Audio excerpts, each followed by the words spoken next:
ओम नमो भगवते वासुदेवाय।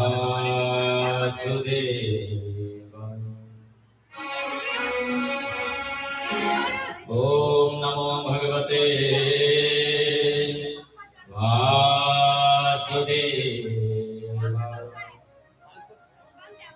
वनिषी विभूषितकरान् नवनीरदाभा पीताम्बरोदरुणबिम्ब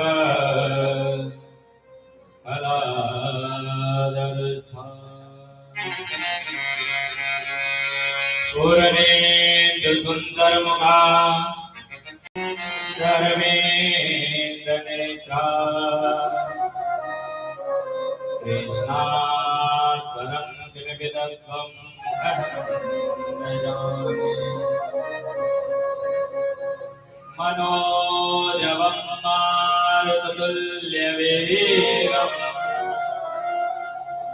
जितेन्द्रियं बुद्धिमतां वरिष्ठम् वातात्मजवानरयोधमुख्यम् श्रीरामदूतं शरणं प्रपद्ये। आपदामहर्तारं दातारं सर्वसम्पदां लोकाभिरामं श्रीरामं भूयो भूयो नमामि। इयं परमजन्तुमनुपेतं वेदकृत्यम् द्वैपायनो विरहकातरा पुत्रेति तन्मया सर्वो विनयदोषं सर्वभूतहृदयं मुनिमानतोऽस्मि। सच्चिदानन्दरूपाय विश्वोत्पत्त्यादिहेतवे तापत्रय विनाशाय श्रीकृष्णाय वयं नमः। गुरुर्ब्रह्मा गुरुर्विष्णु गुरुर्देवो महेश्वर गुरुर्साक्षात् परब्रह्मा तस्मै गुरुवे सब द्वार को छोड़ के मैं आयो तेरे द्वार। हे वृषभान की लाडली मैं मेरी ओर निहार। श्री राधे मेरी स्वामिनी मैं राधे जो को दास। जन्म जन्म मोहि दीजियो श्री वृंदावन को बास।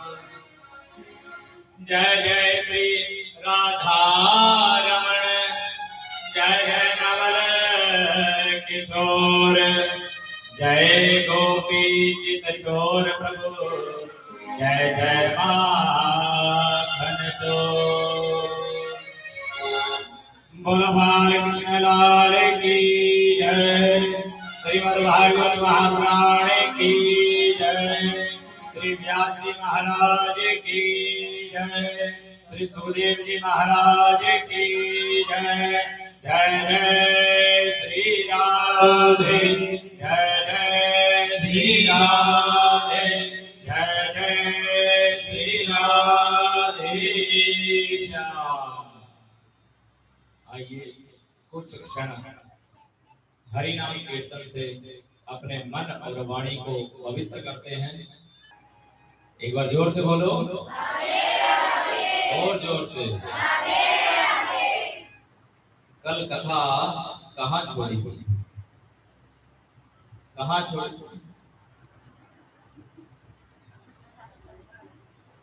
हाय बताओ, बोलो भैया। सुखदेव जी के जन्मोत्सव की कथा। सुखदेव जी जो हैं वो कोई साधारण महात्मा नहीं है, वो स्वयं गोलोकवासी है। और आज कथा सुना कौन रहे हैं? सुत जी महाराज। और सुन कौन रहे हैं? 88,000 ऋषि। सुत जी कहते हैं कि महात्माओं, एक राजा जिसका नित्य नियम था कि दीन दुखी गरीब साधु संतों की सेवा करना, वो दिन रात इसी काम में लगा रहता। बस उसके मन में एक गिलानी होती कि ना मैं मंदिर जाता हूँ, ना मैं पूजा पाठ करता हूँ, ना मैं माला फेरता हूँ, लेकिन जो मेरा नित्य नियम है दीन दुखी गरीब साधु संतों की सेवा करना, ये मैं नहीं छोड़ूंगा। समय व्यतीत हो रहा है। आज संयोग मन से उसके मन में आया कि भ्रमण के लिए जाना चाहिए। तो वो राजा भ्रमण के लिए जाता है, तो रास्ते में एक सामने से क्या देखा? महात्मा चले आ रहे हैं। अब जैसे वो महात्मा पास में आए तो उस राजा ने प्रणाम किया। उस राजा ने देखा कि महात्मा के पास में ये डायरी है, तो उसने पूछा कि महाराज ये जो डायरी है इसमें क्या है? तो वो महात्मा कहने लगे कि राजन, इस डायरी में उन भक्तों के नाम हैं जो दिन रात ठाकुर का भजन करते हैं, तो जो दिन रात हरि कीर्तन करते हैं उनका नाम है। उस राजा ने सोचा कि ना मैं माला फेरता हूँ, ना मैं पूजा पाठ करता हूँ, ना मैं मंदिर जाता हूँ, मेरा नाम तो होगा ही नहीं है। और उसने सोचा कि मेरे जानने पहचानने वाले बहुत है जो दिन रात भगवान की भक्ति करते रहते हैं, उनका नाम देखता हूँ। अब उस राजा ने कहा कि महाराज, मैं अपना नाम इस डायरी में देखना चाहता हूँ। महात्मा ने वो डायरी राजा को दी। राजा ने वो डायरी खोली, पहला पन्ना, दूसरा पन्ना, एक एक कर कर सारी डायरी के पन्ने उस राजा ने पलट लिए। उसमें उसका नाम नहीं था। अनेक भक्तों के नाम थे पर उसका नाम नहीं था। उसने वो डायरी महाराज को दी और चला आया। मन में ग्लानि करता है कि मेरा जीवन अच्छा नहीं है, ना मैं माला फेरता हूँ, ना मैं पूजा पाठ करता हूँ, ना मैं मंदिर जाता हूँ।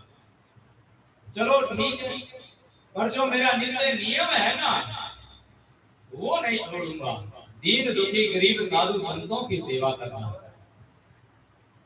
अब कुछ समय और बीता तो वो संयोग वन से फिर भ्रमण के लिए चला। आज वो महात्मा फिर मिले। अब उन महात्मा के पास में एक छोटी डायरी है।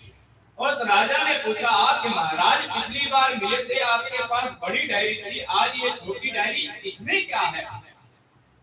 महात्मा ने कहा कि राजन, उस डायरी में उन भक्तों के नाम थे जो दिन रात गोविंद का भजन करते हैं, और इस छोटी डायरी में उन भक्तों के नाम हैं जिनका नाम स्वयं गोविंद लेते हैं, जिनका भजन स्वयं गोविंद करते हैं। उस राजा ने सोचा कि उस डायरी में नहीं, जिसमें भक्त लोग भगवान का भजन करते हैं, इस डायरी में तो सवाल ही पैदा नहीं होता, मेरा नाम कहां से आएगा? ना मैं माला फेरता हूँ, ना मैं पूजा पाठ करता हूँ, ना मैं मंदिर जाता हूँ। फिर भी उसने कहा कि चलो देखना चाहता हूँ किन किन भक्तों के नाम हैं। उसने कहा महाराज, ये डायरी में मैं है अपना नाम देखना चाहता हूँ। महात्मा ने कहा कि ठीक है, देखो। अब उस राजा ने उस डायरी को लिया और जैसे डायरी को खोला, पहला पन्ना देखा ही था कि वो राजा रोने लगा। वो राजा रोने लगा। महात्मा ने कहा कि राजन, क्या हुआ, क्यों रोते हो? तो राजा क्या कहता है कि महाराज, क्या बताऊं, सबसे पहला पन्ना मैंने खोला और सबसे पहला नाम मेरा, अरे मेरा नाम भगवान लेंगे, मेरा भजन भगवान करेंगे, ना मैं माला फेरता हूँ, ना मैं पूजा पाठ करता हूँ, ना मैं मंदिर जाता हूँ, मेरा भजन भगवान क्यों करेंगे? सबसे पहला नाम मेरा क्यों? तो वो महात्मा मुस्कुराए। वो महात्मा क्या कहते हैं, राजन चाहे तू मंदिर जा चाहे ना जा, चाहे माला फेर चाहे ना फेर, पर जो तेरा नित्य नियम है ना, दीन दुखी गरीब साधु संतों की सेवा करना, और जो दीन दुखी गरीब साधु संतों की सेवा करते हैं उनका नाम स्वयं गोविंद लेते हैं, उनका नाम स्वयं गोविंद लेते हैं। तो मैं तो हर बार कथा में कहता हूँ कि कभी भी कोई भी द्वार पर आए खाली न जाए। एक महात्मा का नित्य नियम था कि रोज द्वार पर आते, और उस घर की स्त्री का नित्य नियम था कि वो कभी खाली नहीं जाने देती, कुछ ना कुछ देती। वो महात्मा रोज कुछ ना कुछ लेकर के जाते, और उन महात्मा के साथ में उनका एक शिष्य भी होता। एक दिन क्या हुआ कि जैसे भिक्षा के लिए वो महात्मा आए, आवाज लगाई कि देवी कुछ दो। संयोग वश से उस दिन कुछ नहीं था। उस देवी ने कहा कि महाराज आज आपको देने के लिए कुछ नहीं है। वो महात्मा क्या कहते हैं कि देवी चाहे कैसी भी परिस्थिति आ जाए, चाहे कुछ भी नहीं हो, और जीवन में कभी ये मत कहना कि आपको देने के लिए कुछ नहीं है। महाराज सत्य कहती हूँ कुछ भी नहीं है, क्या तुम आपको? तो वो महात्मा क्या कहते हैं कि देवी चाहे कुछ ना हो, तुम्हारे घर की जो रज है ना, जो तुम्हारे घर की मट्टी है वही ला करके दे दो, मैं वही लेकर के चला जाऊंगा। अब महात्मा के साथ में जो शिष्य है वो देख रहे हैं कि महाराज मिट्टी मांग रहे हैं। अब वो देवी अंदर गई और घर के आंगन की मिट्टी ला करके महात्मा को दी। महात्मा ने मिट्टी को लिया और लेकर के चल दिए। थोड़ी दूर में गए हैं, जाने के बाद में मिट्टी को झाड़ दिया, नीचे गिरा दिया, और वो जो शिष्य है वो सब ये दृष्टांत देख रहे हैं। और शिष्य ने कहा कि महाराज एक बात बताओ, आपने उस घर से भिक्षा में मिट्टी को लिया, लेकर के अब रास्ते में आपने गिरा दिया, कारण क्या? तो वो महात्मा क्या कहते हैं कि बेटा नित्य नियम है मेरा, इस घर से कुछ ना कुछ मैं रोज लेकर के जाता था। आज जैसे ही उन्होंने कहा कि देने के लिए मेरे पास कुछ नहीं है, अगर आज उस घर से मैं खाली आ जाता, जो देने की परंपरा थी ना वो टूट जाती, वो टूट जाती। मैं बताना चाहता हूँ कि चाहे कुछ भी ना हो, कभी घर से खाली ना जाए। जिसका जितना सामर्थ्य है देना चाहिए, कभी भी द्वार से खाली ना जाए। न जाने वो कौन है। एक बार जोर से बोलो, और जोर से। कल प्रथम दिवस में भागवत का महात्म श्रवण किया, भागवत की महिमा सुनी, और आज द्वितीय दिवस की कथा हम सब श्रवण कर रहे हैं। भागवत क्या है? निगम कलपतरोर कलितम फलम सुख मुखामृत द्रवसयतम पिबत भागवतम रसमाल्यम रसिका भुवि भाविका। ये एक ऐसा फल है, भागवत एक ऐसा फल है जिसमें ना तो छिलका है और ना गुठली है, जिसमें ना छिलका है ना गुठली है, और जब ये नीचे गिरता है तो क्या फूट जाता है? आप कहोगे कि महाराज फल नीचे गिर गया तो फूट गया होगा। अरे नहीं, ये फूटा नहीं है। क्यों? क्योंकि जो फल है सीधा नीचे आकर के गिरेगा तो फूटेगा, और जो शाखा से शाखा होते हुए आएगा वो फूटेगा नहीं। वो शाखा कौन सी है? सबसे बड़ी पहली शाखा श्रीमन नारायण है। सबसे पहले भागवत नारायण भगवान के मुख से निकली और फिर दूसरी शाखा पर अटकी। दूसरी शाखा ब्रह्मा जी। ब्रह्मा जी के मुख से निकली और तीसरी शाखा पर आकर अटकी। कौन सी? नारद जी। शाखा से शाखा पर होते हुए ये फल आ रहा है भागवत रूपी। श्रीमन नारायण के मुख से निकली ब्रह्मा जी को प्राप्त हुई और ब्रह्मा जी के मुख से निकली नारद जी को प्राप्त हुई। और नारद जी ने ये भागवत चतुश्लोकी भागवत किसको सुनाई? श्री व्यास जी महाराज को सुनाई। और व्यास जी ने इस भागवत का विस्तार किया। तो आज सुत जी महाराज कथा सुना रहे हैं। सबसे पहले भागवत में भगवान के 24 अवतारों का वर्णन आता है। कितने? 24 अवतारों का।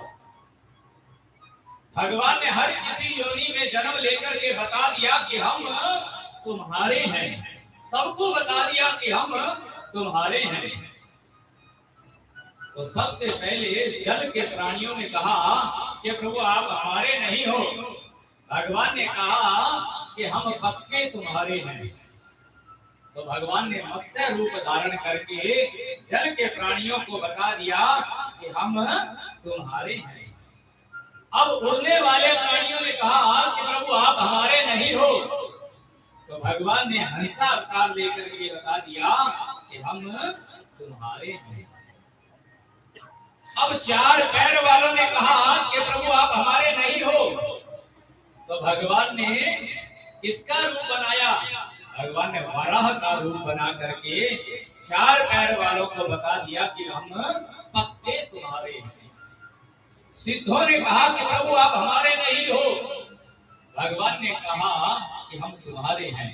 तो भगवान ने कपिल के रूप में अवतार लेकर सिद्धों को बता दिया हम तुम्हारे हैं।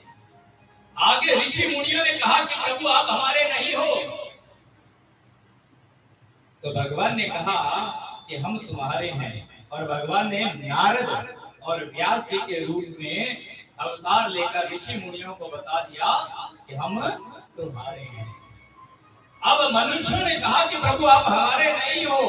तो भगवान ने कहा कि अगर आपके नहीं हैं तो फिर किसी के नहीं है। और आज भगवान ने राम और कृष्ण से अवतार में लेकर मनुष्यों को बता दिया कि हम तुम्हारे। और बंधुओं कोई किसी का नहीं है। अगर कोई है तो केवल गोविंद हमारे हैं और कोई किसी का नहीं है। हर पल, हर समय, हर क्षण वो ही हमारे साथ रहते हैं और कोई किसी का नहीं है। आज ऋषि मुनियों ने कहा सुत जी से कि महाराज हम जानना चाहते हैं कि व्यास जी ने किनकी प्रेरणा से भागवत की रचना की। हमें उठा रहे क्या? तो आज सुत जी महाराज कहते हैं कि सुनो, व्यास जी महाराज अपने आश्रम में उदास बैठे हैं। तो व्यास जी के आश्रम में कौन आए? नारद जी आए।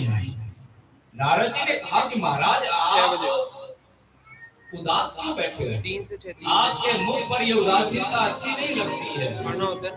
तो व्यास जी ने कहा कि नारद जी मैं ये जानना चाहता हूँ कि मेरे उदासी का कारण क्या है, मुझे खुद नहीं मालूम। नारद जी ने कहा कि महाराज आपने 17 पुराणों की रचना कर दी, फिर भी आपके मन को शांति नहीं मिली। व्यास जी ने कहा नहीं, अरे महाराज आपने सबसे बड़ा महाभारत ग्रंथ लिख दिया, फिर भी आपके मन को शांति नहीं है। नहीं, यही तो मैं जानना चाहता हूँ कि मैंने 17 पुराणों की रचना कर दी, महाभारत जैसा ग्रंथ लिख दिया, फिर भी मेरे मन को शांति नहीं है, क्यों नहीं है? तो नारद जी ने कहा कि महाराज जो आपने ग्रंथ लिखे हैं ना, उसमें कृष्ण का और कृष्ण के नाम का रस नहीं है। कोई ऐसा ग्रंथ लिखो जो ओर से लेकर छोर तक केवल कृष्ण नाम हो, केवल कृष्ण नाम।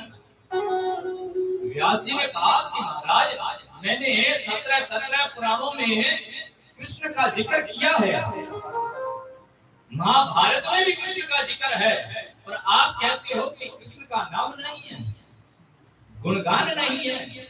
तो नारद जी ने कहा कि महाराज 17 पुराणों में और महाभारत में आपने गुणगान ऐसे किया है मानो जब किसी के घर में विवाह होता है तो माताएं कीर्तन करती हैं, गीत गाती हैं। जब गीत गाती है तो उसमें चाचा का नाम भी आता है, फूफा का नाम भी आता है। आता है कि नहीं आता? वो यश तो गाना चाहती है दूल्हे का, पर नाम ताऊ का भी है, चाचा का भी है, फूफा का भी है। आपने ग्रंथ लिखे परंतु केवल उनमें कृष्ण नाम। ऐसा कोई ग्रंथ लिखो जिसमें कृष्ण, केवल कृष्ण ही कृष्ण हो, ऐसा ग्रंथ लिखो। तो व्यास जी ने कहा कि ऐसा कौन सा ग्रंथ है? तो नारद जी ने कहा कि महाराज मुझे मेरे पिताजी ब्रह्मा जी ने चतुश्लोकी भागवत दी है, मैं वही चतुश्लोकी भागवत आपको प्रदान करता हूँ, और उसी चतुश्लोकी भागवत का आप विस्तार कीजिए, फिर आपके मन को शांति मिलेगी। एक बात और, मैं अपने पूर्व जन्म की गाथा सुनाता हूँ।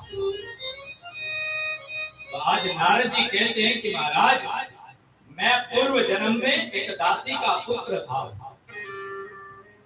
संयोग वंश से हमारे गांव में महात्मा पधारे चातुर्मास्य के लिए।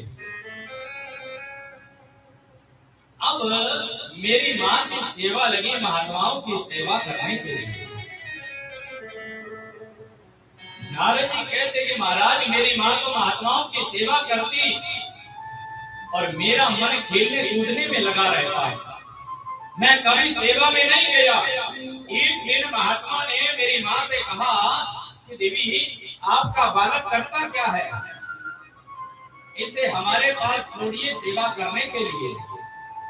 तो मेरी मां ने कहा कि महाराज कुछ नहीं करता, दिन भर खेलता कूदता रहता है। तो व्यास जी मेरी मां ने मेरी सेवा भी लगा दी महात्माओं की सेवा में। अब दिन रात मैं महात्माओं की सेवा करता, जहां मेरा मन खेलने कूदने में लगता था अब महात्माओं की सेवा में लगने लगा। वहां कीर्तन होता, सत्संग होता, भजन होता, मेरा मन लगने लग गया। एक दिन क्या हुआ कि सभी महात्माओं ने भोजन किया और जैसे भोजन करके चले गए तो मेरी सेवा लगी जूठे पत्तल उठाने की। मैं महात्माओं के जूठे पत्तल को उठा रहा था और मुझे भूख भी लगी। तो मेरा मन हुआ कि कुछ ना कुछ मैं खाऊं इसमें से, पर मेरी मां ने सिखाया था कि महात्माओं की जूठन खाना चाहिए, जरूर खाना चाहिए, वो तभी खाना चाहिए उनसे पूछ करके। तो व्यास जी मैंने महात्मा से पूछा कि महाराज मुझे भूख लगी है, इसमें कुछ जूठन है, अगर आप कहो तो मैं खा लूं। तो व्यास जी महाराज वो तो मेरे पे कृपा करने ही आए थे। महात्मा ने हाँ की और मैंने जूठन खाया। जैसे मैंने जूठन खाया मेरा मन बदल गया महाराज, मेरा मन बदल गया। वो तो मुझ पे कृपा करने ही आए थे, वो कोई और नहीं, सनक सनंदन सनातन सनत कुमार ही थे। वो तो मुझ पर कृपा करने ही आए थे। अब मेरा मन भजन में लगने लगा। समय व्यतीत हुआ, चातुर्मास्य का समय समाप्त हुआ और महात्मा जाने लगे। अब महात्मा आगे आगे, मैं उनके पीछे पीछे। तो एक महात्मा ने पीछे मुड़कर देखा तो रुक गए। मैं जैसे ही पास पहुंचा तो महात्मा ने कहा कि बेटा तुम कहाँ जा रहे हो? तो नारद जी कहते हैं कि व्यास जी, मैंने कहा कि महाराज मैं तो आपके साथ जा रहा हूँ, जहाँ आप जा रहे हो वही मैं चलूंगा, मुझे अपने साथ ले चलो।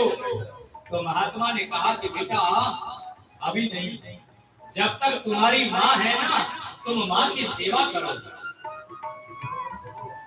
जब भगवान के धाम तुम्हारी माँ चली जाएगी तब आ जाना, अभी सबसे पहले तुम माँ की सेवा करो।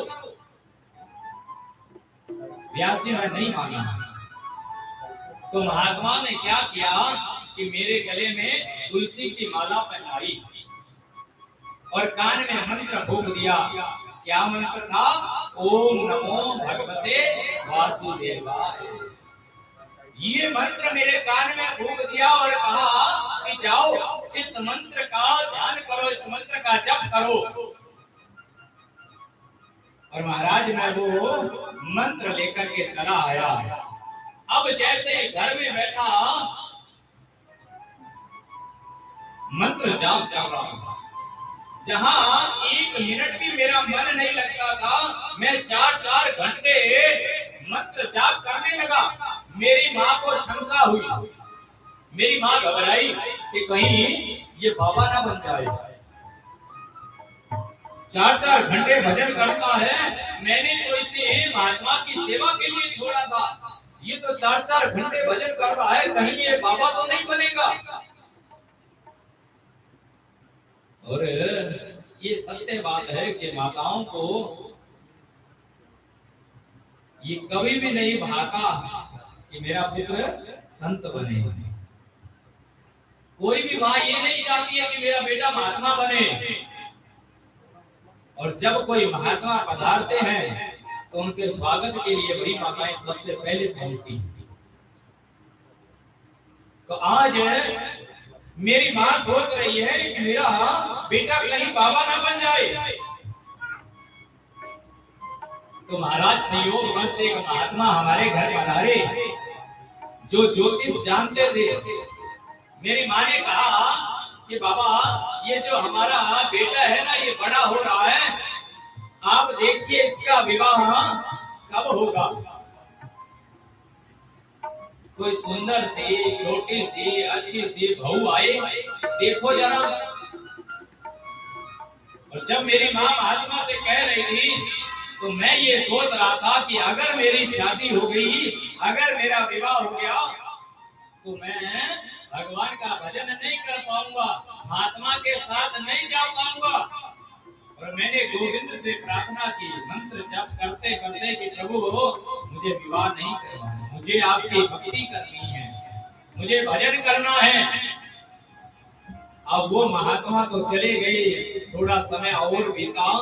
आज मेरी माँ संविदा लेने के लिए गई, जैसे जंगल में गई है तो सर्प ने डस लिया मेरी माँ को और मेरी माँ की मृत्यु हो गई। अब जैसे गांव वालों ने आकर के बताया कि बेटा तुम्हारी माँ की मृत्यु हो गई, जैसे मैंने सुना तो मेरा मन एक बार तो मेरा मन प्रसन्न हुआ, एक बार तो मेरा मन है झूमने के लिए करने लगा कि नाचूं मैं। क्यों? क्योंकि अब मुझे भक्ति करने के लिए जाने से कोई नहीं रोकेगा।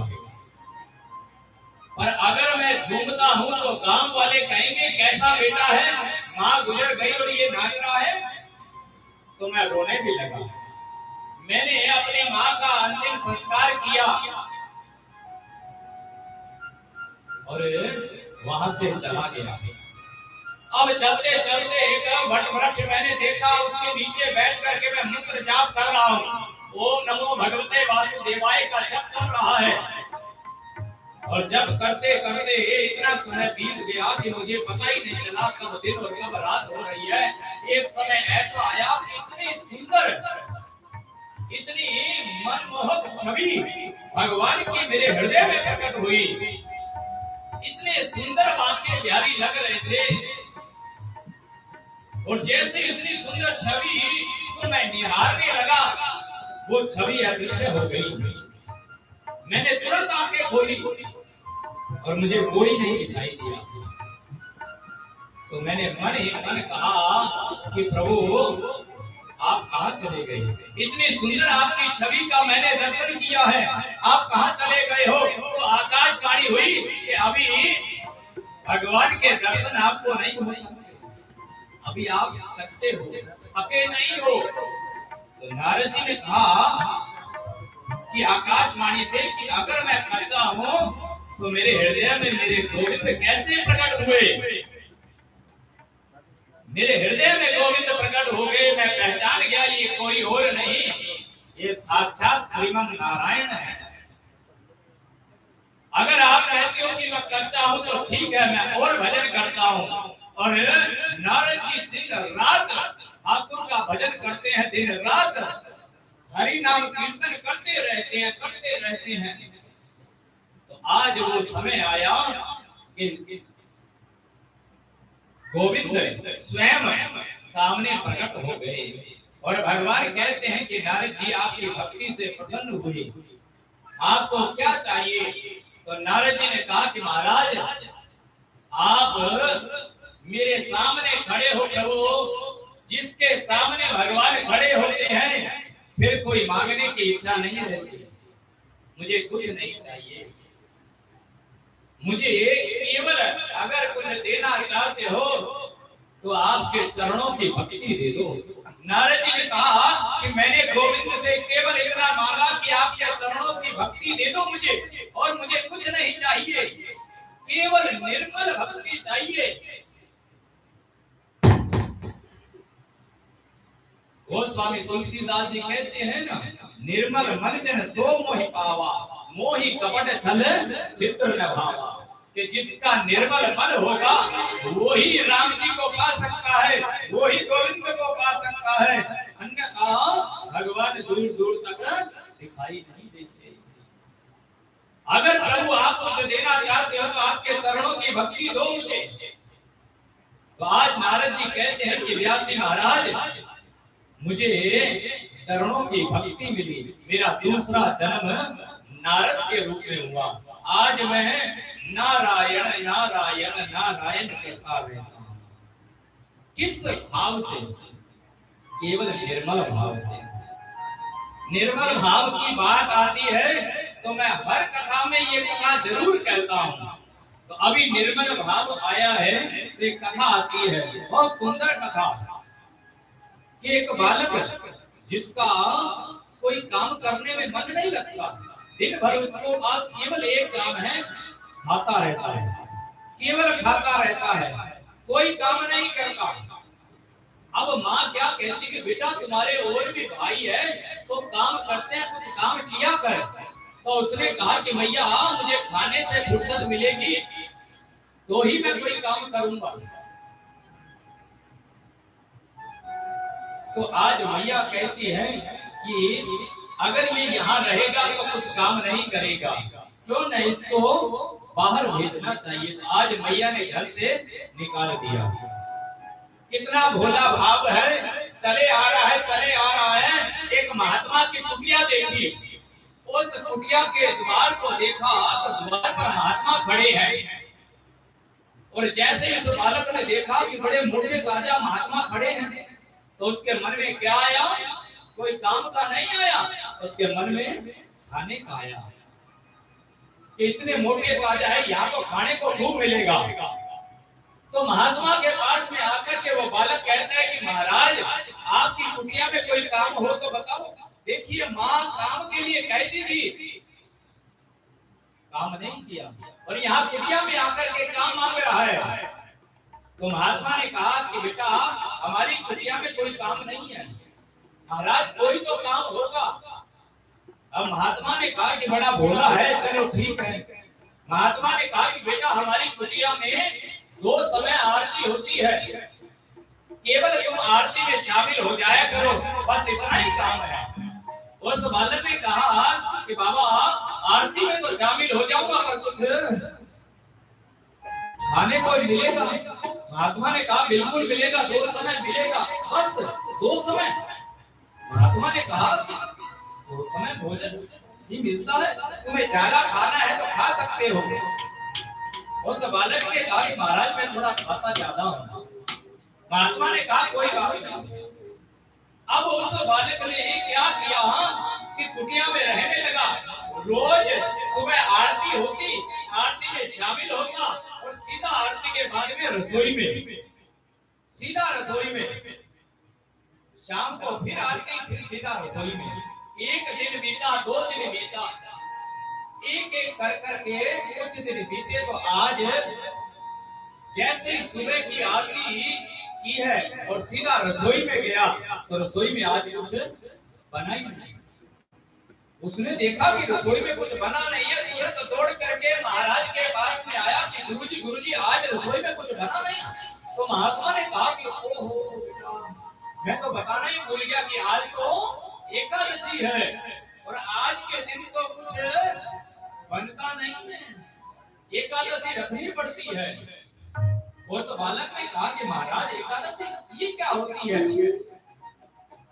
तो महात्मा ने कहा कि एकादशी इस दिन व्रत रखते हैं, भगवान की कथा होती है और इस दिन कुछ खाया नहीं जाता। तो उस बालक ने कहा कि महाराज ये एकादशी क्या मुझे भी रखनी पड़ेगी? तो महात्मा ने कहा कि जब सभी शिष्य रह रहे हैं, इनके साथ तुम भी रह रहे हो तो तुम्हें भी रखनी पड़ेगी। तो उस बालक ने कहा कि महाराज अगर मैंने एकादशी रख ली तो मैं द्वादशी देखने के लायक नहीं रहूंगा, मुझसे तो भूखा नहीं रहा जाता।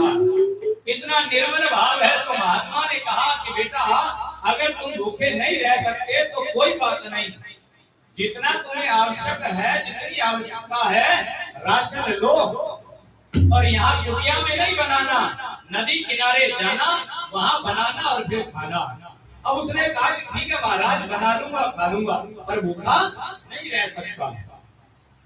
अब उसने राशन लिया, राशन लेकर के जाने लगा तो महात्मा ने फिर बुलाया कि बेटा एक बात बताना भूल गया। क्या? कि जब भोजन तैयार कर लो और थाली लगाओ, जैसे खाने लगो तो पहले भगवान को भोग लगाना, फिर ग्रहण करना। उसने कहा कि ठीक है। अब जैसे राशन नदी किनारे लाया और भोजन तैयार किया, थाली लगाई, जैसे खाने लगा तो याद आया कि गुरुजी ने कहा था पहले भोग लगाना, भगवान को फिर खाना। अब वो भोग लगाता है, क्या कहता है?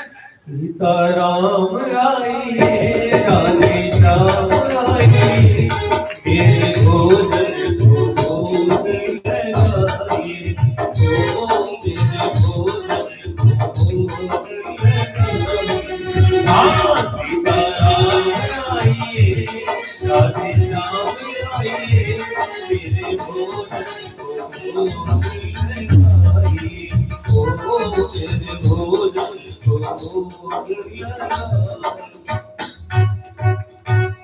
अब जैसे भोग लगाया, आंखें खोली, आंखें जैसे खोली, इतनी सुंदर छवि भगवान की देखते ही देखते जा रहा है, इतने सुंदर। तो क्या कहता है कि आप राम जी हो? भगवान ने कहा हाँ मैं ही राम हूं। अच्छा प्रणाम प्रभु, मैंने बुलाया तो आपको है, ये आपके साथ में। तो भगवान ने कहा कि ये मेरी धर्मपत्नी जानकी जी है। अब मन ही मन सोच रहा है एक को बुलाया तो 2 आ गए। फिर क्या कहता है कि प्रभु ठीक, अब आ ही गए हो तो भोग लगाओ, एकादशी रखनी पड़ेगी। अब भगवान ने भोग लगाया, भोग लगाने के बाद में भगवान जाने लगे तो वो क्या कहता है कि प्रभु रुको, ये एकादशी तो कुछ दिन बाद फिर आएगी, आप कम से कम ये तो बता दो अगली बार कितने आओगे? एक को बुलाओ तो 2 आते हो।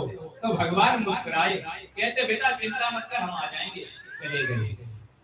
अब वो बालक कुटिया में आया और अगले दिन से फिर जैसे आरती होती, आरती करता सीधा रसोई में, फिर आरती करता सीधा रसोई में।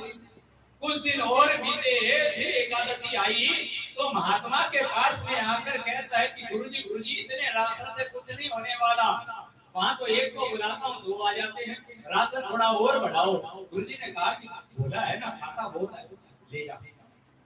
उसने राशन और बढ़ाया और नदी किनारे लाया, फिर भोजन तैयार किया। उसने सोचा कि पिछली बार एक को बुलाया 2 आते हैं, तो मैया जानकी जी भी इस बार आएंगी तो 2 थाली लगाता हूँ और जो शेष बचेगा तो कुछ मिलेगा। अब उसने 2 थाली लगाई और फिर भोग लगाता है। अरे सीताराम आइए राधे श्याम आइए तेरे भोजन को भोग लगाइए ओ प्रभु भोजन को भोग लगाइए। अब जैसे ही आंखें खोलता है देखता 1 2 3 एक को बुलाऊं तो 2 आते हैं, 2 को बुलाऊं तो 3। प्रभु आपने बता दिया आप राम जी हो, ये मैया जानकी जी है, अब ये कौन है? तो भगवान ने कहा कि ये हमारा छोटा भाई लखन है। अच्छा, अब प्रणाम कर। फिर सोच रहा है 1 को बुलाऊं तो 2 आते हैं, 2 को बुलाऊं तो 3। चलो लगाओ भोग, अब आ ही गए हो तो। अब भगवान भोग लगा रहे हैं, भोग लगाने के बाद में फिर जाने लगे तो उसने फिर आवाज लगाई कि प्रभु ये एकादशी तो कुछ दिन बाद फिर आएगी, आज 1 को बुलाता हूँ 2 आते हैं, 2 को बुलाऊं तो 3। आपकी जनसंख्या बढ़ते जा रही है, आप मुझे बताओ तो सही कितने आओगे, उतने राशन की व्यवस्था करूं मैं। भगवान मुस्कुराए फिर चले गए और क्या कहते हैं कि बेटा चिंता मत कर, हम आ जाएंगे। अब वो उदास होकर के फिर कुटिया में आया, फिर एकादशी रखनी पड़ी। अगले दिन से फिर आरती करना सीधा रसोई में, फिर आरती फिर रसोई, फिर आरती फिर रसोई। एक एक दिन कर करके एकादशी फिर आई। आज गुरुजी के पास में आकर के कहता है कि गुरुजी इतने राशन से कुछ नहीं होने वाला, वहां तो सेना बढ़ते जा रही है, 1 को बुलाऊं तो 2 आते हैं, 2 को बुलाऊं तो 3 आते हैं।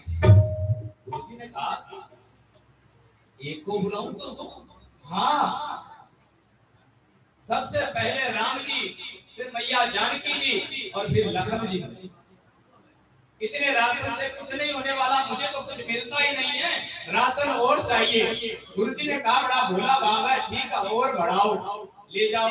अब उसने राशन और बढ़ाया और लेकर के नदी किनारे आया, फिर भोग तैयार किया और थाली आगे लगाई और फिर भोग लगा रहा है। क्या कहता है? सीताराम आइए राधे श्याम आइए लक्ष्मण जी भी आइए मेरे भोजन को भोग लगाइए ओ मेरे भोजन को भोग लगाइए। अब आंखें खोलकर गिन रहा है 1 2 3 4 5। 1 को बुलाऊं 2 आते हैं, 2 को बुलाऊं 3, 3 को बुलाया तो सीधे 5। प्रभु आपने बता दिया आप राम जी हो, ये मैया जानकी जी है और ये आपके भाई लखन है, अब ये 2 और कौन है? तो भगवान ने कहा कि ये भी मेरे भाई भरत और शत्रुघ्न है। अच्छा, ये भी भाई है? हाँ। तो उस भोले भाव में बालक क्या कहता है कि प्रभु ठीक है, अब आप आ ही गए हो तो भोग लगाओ। अब भगवान ने फिर भोग लगाया और जाने लगे तो उस बालक ने कहा कि प्रभु ये एकादशी तो फिर आएगी, आप कम से कम ये तो बताओ कितने आओगे, आपकी जनसंख्या बढ़ते जा रही है। 1 को बुलाऊं 2 आते हैं, 2 को बुलाऊं 3 और 3 को बुलाऊं तो 5। भगवान कुछ नहीं बोले, मुस्कुराए और कहते हम आ जाएंगे। चले आए। अब वो फिर कुटिया में आया, कुटिया में आकर के फिर आरती में शामिल होगा, फिर सीधा रसोई में, फिर आरती फिर रसोई।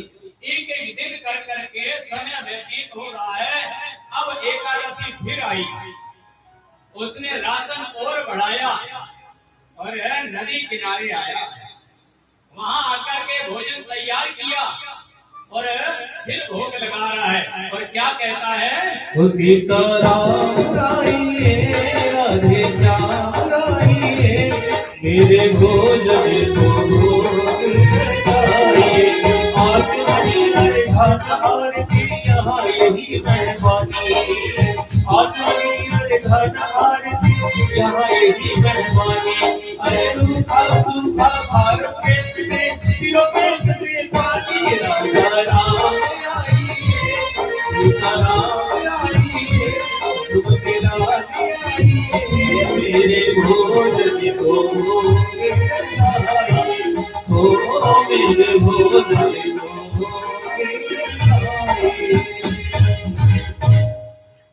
अब भोग लगाकर आंख खोल कर देखता है 1 2 3 4 5 और ये 6। उसने कहा कि प्रभु आप राम जी हो, ये मैया जानकी जी है, और ये लखन आपके भाई, और ये भरत और शत्रुघ्न भी आपके भाई। अब ये बंदर क्या रास्ते में मिल गया था क्या? ये बंदर कहाँ से आ गया? ये कौन है? तो भगवान राम जी मुस्कुराए। राम जी कहते हैं कि मैंने अपने जीवन में अगर किसी से प्रेम किया है ना, तो वो केवल यही है, केवल यही, ये कोई और नहीं, ये हनुमान जी महाराज है। बोलिए हनुमान जी महाराज की। अच्छा, हनुमान जी प्रणाम किया, ठीक है, अब आई गए तो करो भोजन। अब भगवान ने भोग पाया और भोग लगाकर फिर जाने लगे, तो वो फिर कहता है कि प्रभु ये एकादशी तो फिर आएगी, आपकी जनसंख्या तो बढ़ती जा रही है, अगली बार कितने आओगे ये तो बता दो, कम से कम उतने राशन की व्यवस्था तो करूं मैं। भगवान मुस्कुराए और कहते हैं बेटा चिंता मत कर, हम आ जाएंगे। अब फिर कुटिया में आया और फिर आरती में शामिल, फिर रसोई एक एक कर फिर एकादशी आई, तो गुरु जी के पास में आकर कहता है कि गुरु जी इतने राशन से कुछ नहीं होने वाला, वहाँ तो संख्या बढ़ती जा रही है, वहाँ तो पूरी सेना बढ़ रही है, एक को बुलाऊं 2 आते हैं, 2 को बुलाऊं 3, 3 को बुलाऊं 5, 5 को बुलाऊं तो 6, मुझे और राशन चाहिए। गुरु जी ने कहा कोई तो गड़बड़ी है, इतना राशन ये अकेला नहीं खा सकता, कोई तो गड़बड़ी है, जाकर देखना चाहिए ये इतने राशन का करता क्या है, कहीं ले जाकर बेचता तो नहीं है, देखना चाहिए। अब गुरुजी ने कहा कि ठीक है, तुम्हें जितना चाहिए ले जाओ। अब उसने खूब सारा राशन लिया, नदी किनारे आया, अब उसने राशन को रख दिया, बनाया नहीं है, केवल रख दिया, और रखे रखे ही क्या कहता है, भोग लगा रहा है। क्या कहता है, सीता राम आइए, राजा राम आइए, मेरे भोज को भोग लगाइए, ओ मेरे भोज को भोग लगाइए। आत्मनी अर्धार किया यही मेहरबानी। अरे रूखा सूखा खाओ प्रेम से, पियो प्रेम से पानी। राजा राम आइए, सीता राम आइए, हर दिन आइए, हर लाल आइए, मेरे भोजन को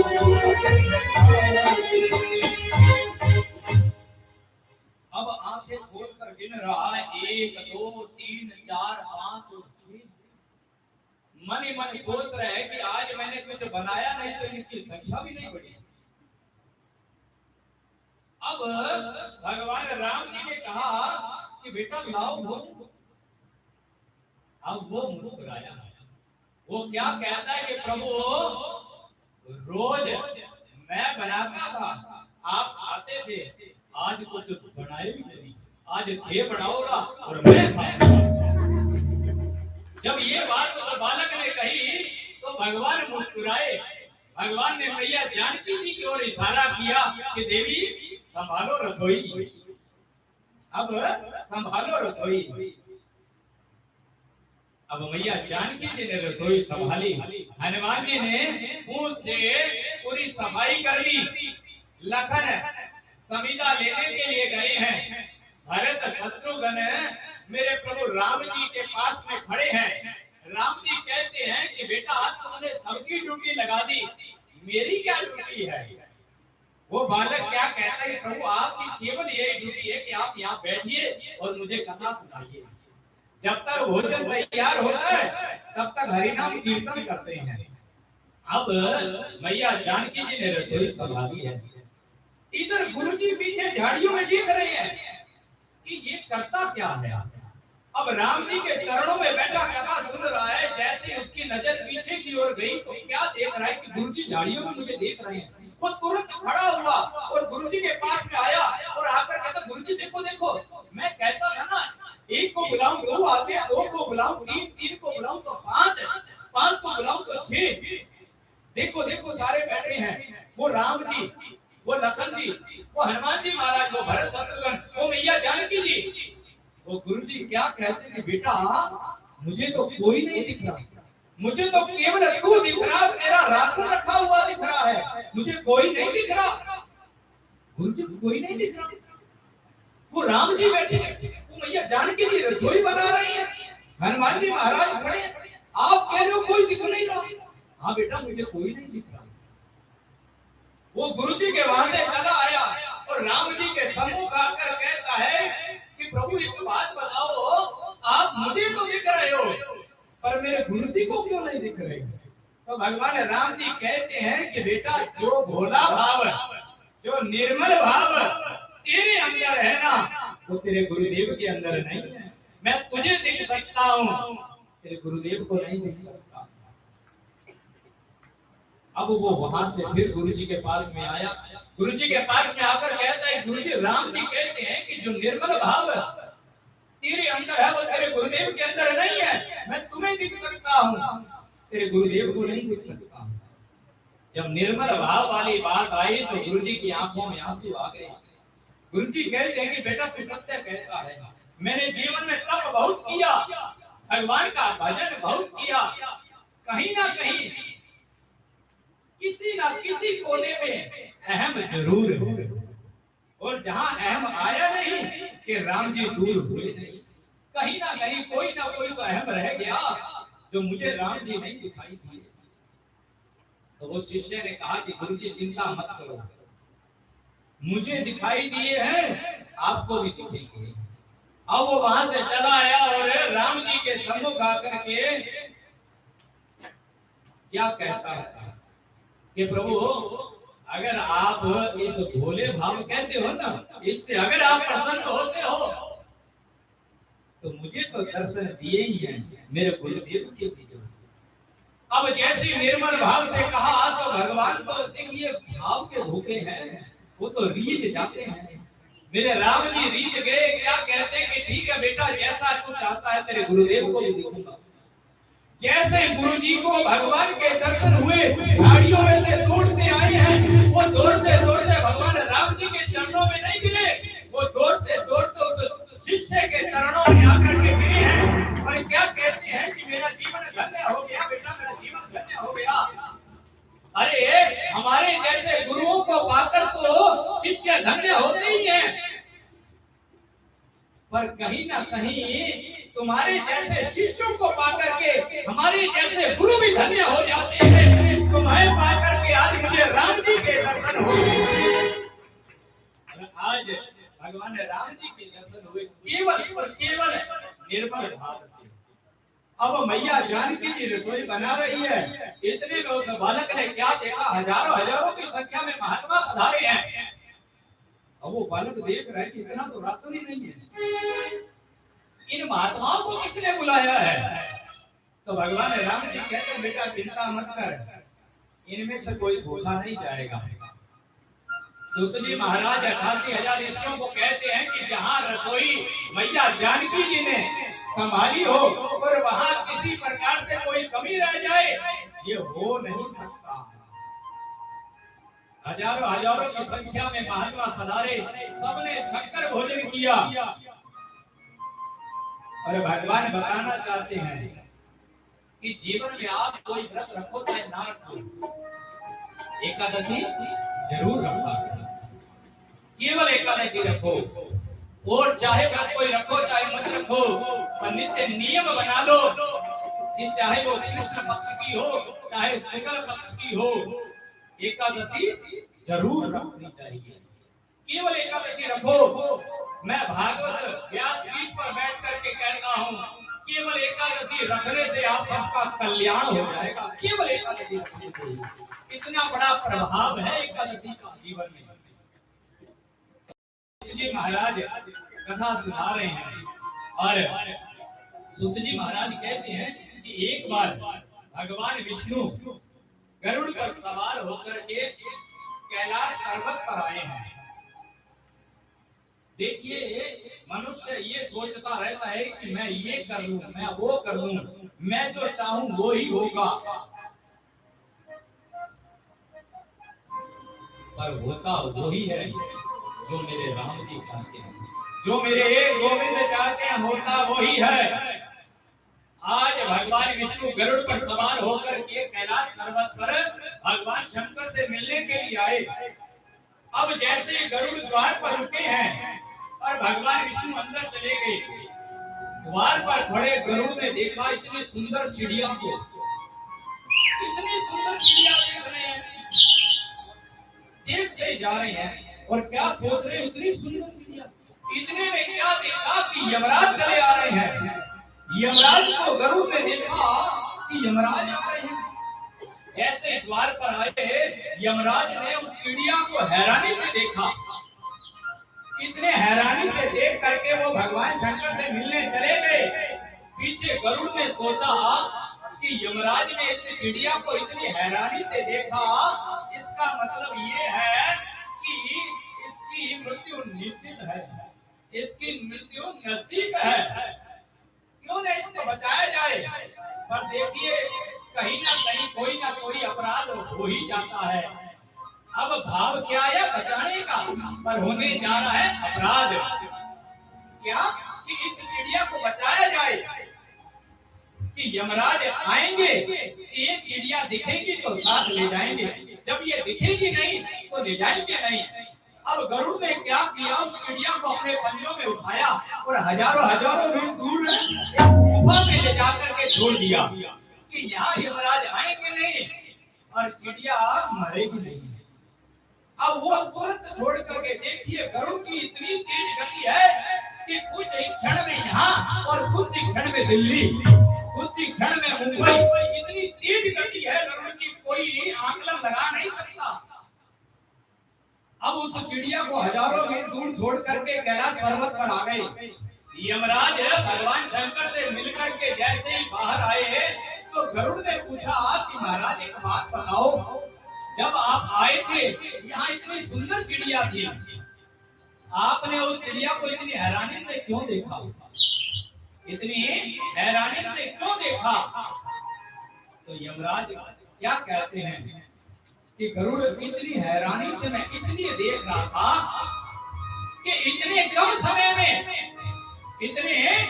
समय में ये हजारों हजारों मील दूर कैसे पहुंचेगी, और जहां ये पहुंचेगी वहां सर्प आकर के इसको डसेगा। ये मैं सोच रहा था इतनी हैरानी से। जब इतनी बात कही तो गरुड़ जी ने माथा पकड़ लिया। ओके, मैं तो बचाना चाहो, मैं तो आप मौत के मुंह में छोड़ के आ गए, मैं तो खुद उसको मौत के मुंह में छोड़ आया। तो भगवान बताना चाहते हैं कि जो तुम सोचते हो वो नहीं होता, जो मैं सोचता हूँ वही होता है। भगवान क्या कहते हैं कि जो तुम सोचते हो वो नहीं होता, जो मैं सोचता हूँ वही होता है। तुम वही सोचो जो मैं सोचता हूँ, फिर वही होगा जो तुम सोचते हो। केवल हम सोचते रहते हैं कि जो मैं करता हूँ वही होगा, वो नहीं होता। और इधर सूत जी कहते हैं कि हरि नाम कीर्तन करते रहना चाहिए। सूत जी महाराज आगे कहते हैं, यदा ब्रदे कौरव सिंजाना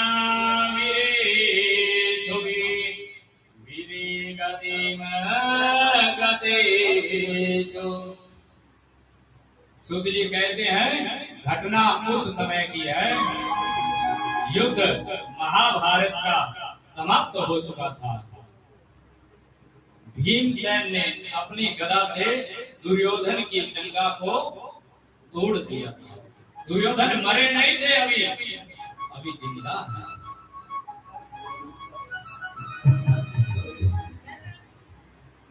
अब दुर्योधन से मिलने के लिए कौन आए हैं? अश्वत्थामा। गुरु द्रोणाचार्य के पुत्र है अश्वत्थामा। अश्वत्थामा आए और क्या कहते हैं कि मित्र, तुमने सबको सेनापति बनाया है, लेकिन तुमने हमको सेनापति नहीं बनाया। दुर्योधन बोले कि अब इन बातों का क्या प्रयोजन, अब तो युद्ध भी समाप्त हो चुका है। तो अश्वत्थामा क्या कहते हैं कि मित्र,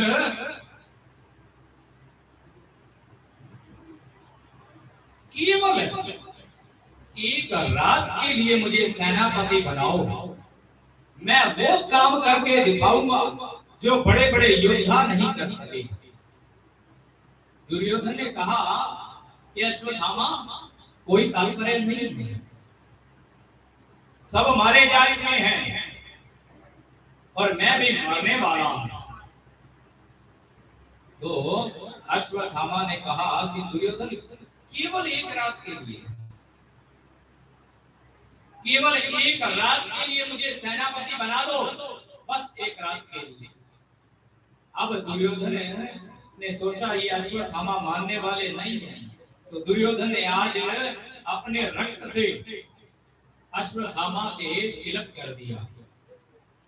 अब जैसे सेनापति अश्वत्थामा बने हैं, अश्वत्थामा ने क्या किया, तलवार ली, तलवार लेकर के चल दिया। कहां? पांडवों के शिविर की ओर। जहां पांडवों का शिविर था, अश्वत्थामा तलवार लेकर चल दिया। अब रात्रि का समय है, अश्वत्थामा चले आ रहा है। इधर पांडवों के शिविर में जैसे द्रौपदी अपने 5 बालकों को सुलाने के लिए आई है। देखिए, पांडवों में और पांडवों के 5 बालकों में इतनी समानता है कि जब सामने से 5 पुत्र चले आते हैं तो द्रौपदी को ध्यान से देखना पड़ता था कि ये पुत्र चले आ रहे हैं कि मेरे पति चले आ रहे हैं। इतनी समानता है पिता पुत्र में। और आज जैसे शिविर में द्रौपदी अपने पुत्रों को सुलाने के लिए आई है, तो सभी पुत्र क्या कहते हैं कि भैया आज आप भी हमारे साथ सो ना, हमारे साथ यही सो जाओ आज। द्रौपदी कहती है कि बेटा चिंता मत करो, आप सभी सो जाओ, मैं सुबह उठाने आऊंगी। बालकों ने फिर कहा कि भैया आप ही हमारे पास सो जाओ। नहीं बेटा, किसी काम से जाना है, आप सभी सो जाओ, सुबह मैं उठाने आऊंगी। अच्छा भैया आप आओगे ना? हाँ मैं जरूर आऊंगी। भैया आप जरूर आना उठाने।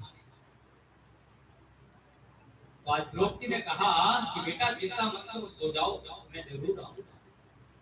अब सारे बालक सो गए हैं, शिविर में सो रहे हैं, द्रौपदी चली गई है। इधर अश्वत्थामा तलवार लेकर के जैसे शिविर के अंदर आया, उसने क्या देखा कि 5 पांडव सो रहे हैं। वो 5 पांडव नहीं, पांडवों के बालक थे।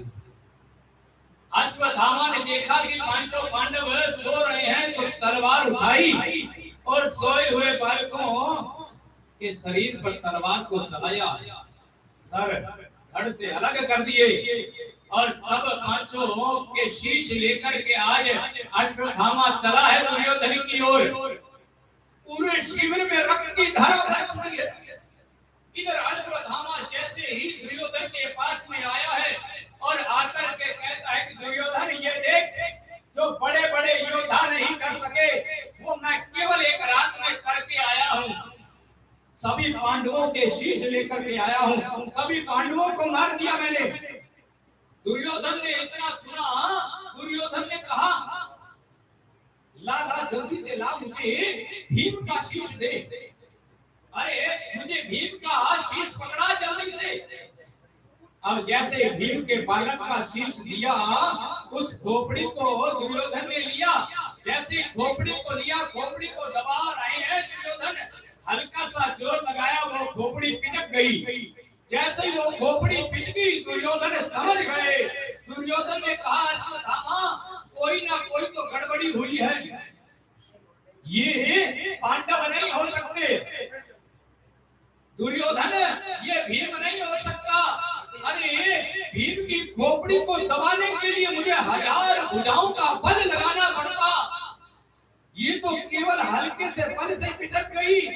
ये भीम की खोपड़ी नहीं हो सकती। कहीं ना कहीं कोई ना कोई गड़बड़ी तुमसे हुई है, कोई ना कोई अपराध हुआ है। अब अश्वत्थामा ने कहा कि अपराध क्या ये भीम की खोपड़ी नहीं है? नहीं है ये भीम की खोपड़ी। तो क्या किया जाए? रोशनी में ले जाकर देखना चाहिए। जैसे ही पांचों पांडवों के बालकों की खोपड़ी ले जाकर के रोशनी में देखा, जैसे दुर्योधन ने देखा, इतना दुख दुर्योधन को हुआ, इतना दुख दुर्योधन को हुआ कि देखते देखते दुर्योधन के प्राणांत वही निकल गए और आज दुर्योधन मर चुका इतने बड़े दुख से कि अश्वत्थामा तुमने ये क्या किया? अरे अश्वत्थामा इतना बड़ा अपराध तुमने कैसे कर दिया? ये पांडव नहीं है, ये पांडवों के बालक है। इतना बड़ा अपराध तुमने कैसे कर दिया? और वहीं दुर्योधन के प्राणांत हो गए। अब अश्वत्थामा को जैसे पता चला, अश्वत्थामा सोच रहे हैं ये मुझसे क्या हो गया? इतना बड़ा अपराध मैं कैसे कर सकता हूँ? अश्वत्थामा वहां से चले छुपने के लिए कि अब अर्जुन नहीं छोड़ेगा, अब मुझे अर्जुन नहीं छोड़ेगा। छिपने के लिए गया और इधर जैसी प्रातःकाल हुई है, शिविर में रक्त की धारा बही हुई है। द्रौपदी अपने बालकों को उठाने के लिए जैसे शिविर में आई है, द्रौपदी ने रक्त की धारा को देखा। द्रौपदी अपने बालकों को उठा रही है। बेटा उठो, बेटा उठो जरा, देखो मैं तुम्हें उठाने आई हूँ, क्यों नहीं उठ रहे? अरे उठो, चिल्ला रही है कि बेटा उठो जरा। अर्जुन आ गए, गोविंद आ गए। हे गोविंद देखो देखो, ये मेरे बेटे उठ क्यों नहीं रहे हैं? इनको बोलो मैं उठाने आई हूँ। मैं रात को कह करके गई थी और मैं आई उठाने के लिए, क्यों नहीं उठ रहे? अर्जुन बोलो तो सही इसको। रक्त की धारा बही हुई है, द्रौपदी रो रही है। द्रौपदी रोते रोते कहती है कि हे गोविंद, इन बालकों ने किसी का क्या बिगाड़ा? इन बालकों ने किसी का क्या बिगाड़ा था? अर्जुन ने कहा कि देवी ये काम किसी और का नहीं, अश्वत्थामा का है। मैं प्रण लेता हूँ, अश्वत्थामा को पकड़कर यहाँ लाऊंगा, तुम्हारे सामने उसको मृत्यु दंड दूंगा। ये प्रण लेता हूँ। अर्जुन ने प्रण लिया और ढूंढने चले अश्वत्थामा को। इधर भगवान ने द्रौपदी को सांत्वना दी है और द्रौपदी कहती है कि गोविंद, मेरे बालकों ने किसी का क्या बिगाड़ा? बोलो ना इनको, क्यों नहीं उठ रहे? उठे बेटा, उठो, क्यों नहीं उठ रहे? इधर अश्वत्थामा को अर्जुन ने पकड़ा और अर्जुन आज अश्वत्थामा को पकड़कर शिविर में लेकर के आए हैं। और अर्जुन ने द्रौपदी के सामने क्या कहा कि द्रौपदी ये है वो पापी, अश्वत्थामा को मैं ले आया हूँ, इसे अभी मृत्यु दे दे। द्रौपदी ने कहा इसे मारो मत, इसे मारो मत, इसके मारने से मेरे बालक वापस नहीं आने वाले, इसे छोड़ दो। अर्जुन, जिसका बालक मर जाता है उसकी मां को कितना दुख होता है, ये केवल मैं समझ सकती हूँ। इसको मारो मत, इसको छोड़ दो। आज भगवान कहते हैं किसी ब्राह्मण को मारना नहीं चाहिए। भगवान गोविंद कहते हैं कि किसी ब्राह्मण को मारना नहीं चाहिए, और अगर आतताई हो तो छोड़ना भी नहीं चाहिए। अश्वत्थामा ब्राह्मण भी था और आतताई भी था। अर्जुन समझ गए कि भगवान क्या कहना चाहते हैं। अर्जुन ने अश्वत्थामा को मारा नहीं, अश्वत्थामा के माथे पर जो मणि लगी थी ना, उस मणि को निकाल रहे हैं, मणि को छीन रहे हैं। अश्वत्थामा कहता है अर्जुन इस मणि को मत छीन, मुझे मार दे, पर इस मणि को मत छीन। जब किसी प्रतिष्ठित व्यक्ति जिसका समाज में नाम होता है, जिसका हर समय अपने कहते हैं ना ये आदमी बहुत अच्छा इंसान है, बहुत सेवा करता है, बहुत दानी है, बहुत मान सम्मान उस व्यक्ति का करते हैं, और कहीं अगर उसको पतित करना हो उसको मारो नहीं, उसका सम्मान छीन। अश्वत्थामा का सम्मान क्या था? मणि। जब उस व्यक्ति का सम्मान छीन लिया जाए तो वो अपने आप ही मारा गया, मारने की आवश्यकता नहीं है। अर्जुन समझ गए। अर्जुन ने अश्वत्थामा के माथे पर जो मणि है, मणि को निकालना था। अश्वत्थामा ने कहा अर्जुन मुझे मार डाल, छोड़ मत, मेरी मणि को मत निकाल, मुझे मार दे चाहिए। और अर्जुन नहीं माने, अर्जुन ने मणि को छीना, मणि को लिया और अश्वत्थामा को सिर से धक्का दे दिया, धक्का देकर बाहर निकाल दिया। अश्वत्थामा चले गए। अब अश्वत्थामा कुछ दूरी पर गए तो अश्वत्थामा सुधरे नहीं है। इधर पांचों बालकों का अंतिम संस्कार कराया और गोविंद ने द्रौपदी को सांत्वना दी।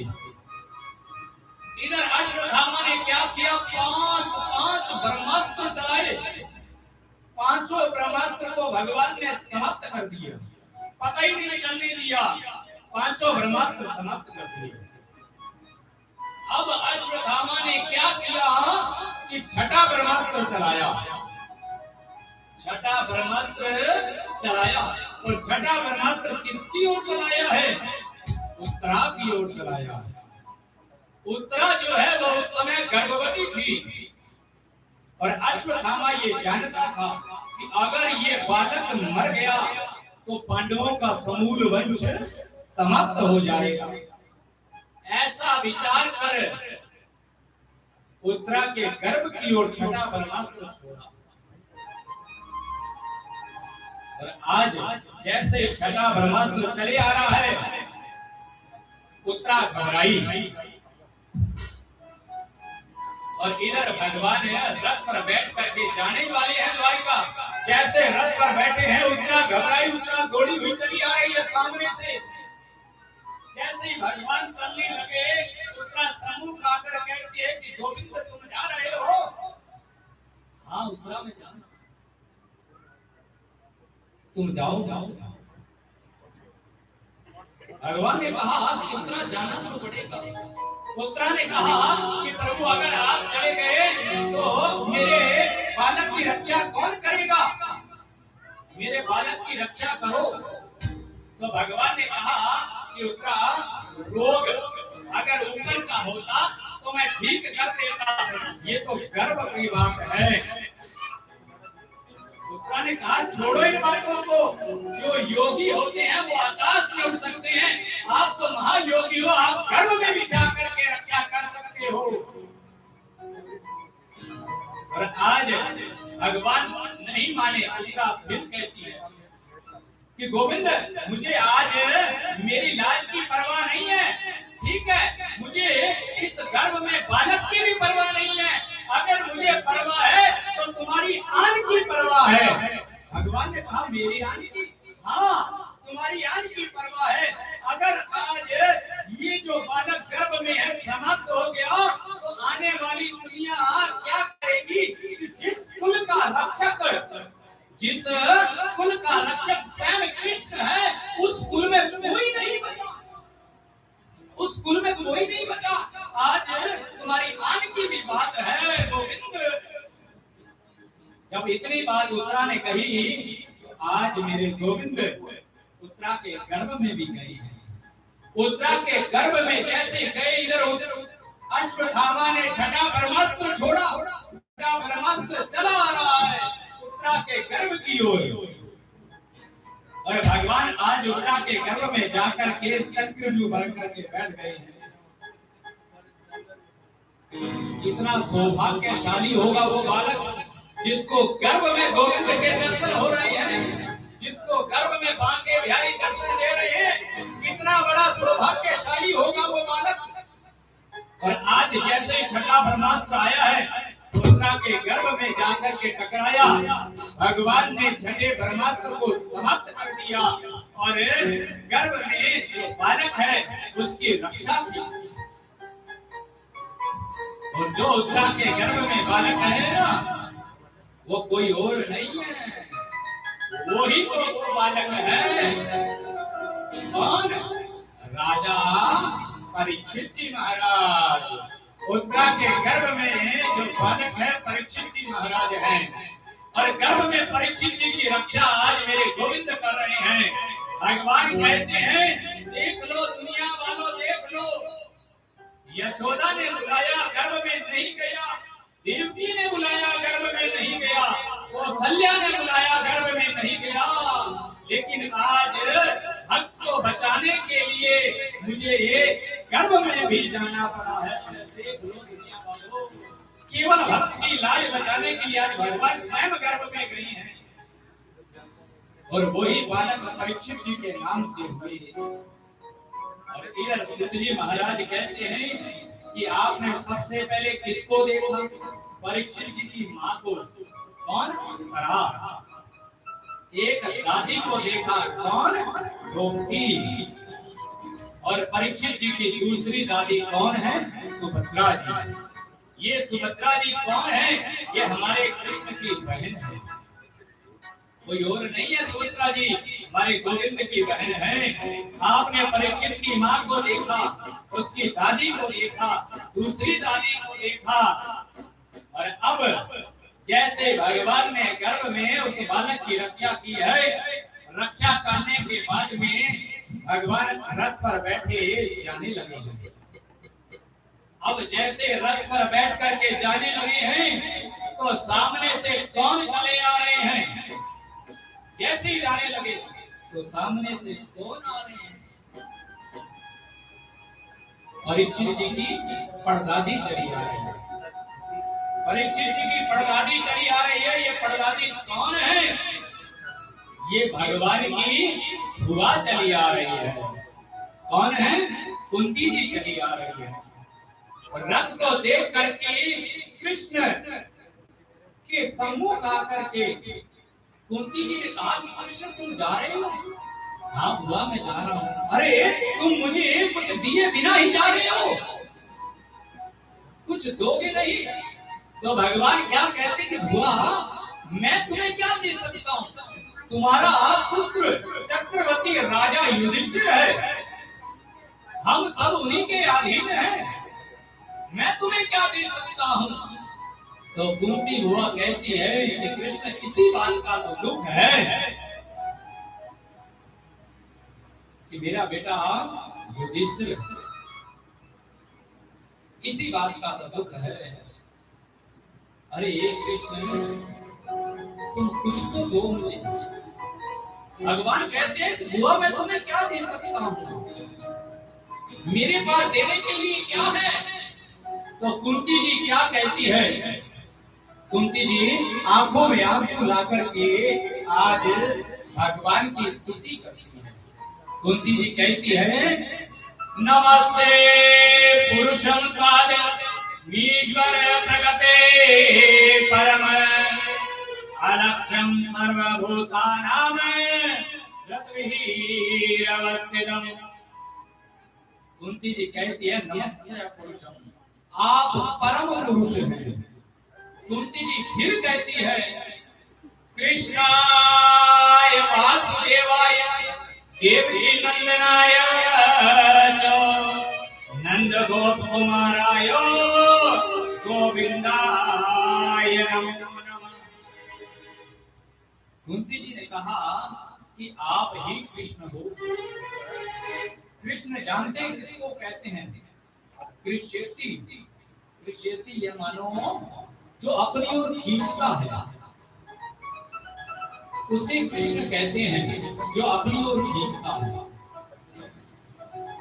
जो अपनी ओर खींचता है उसे कृष्ण कहते हैं। देखिए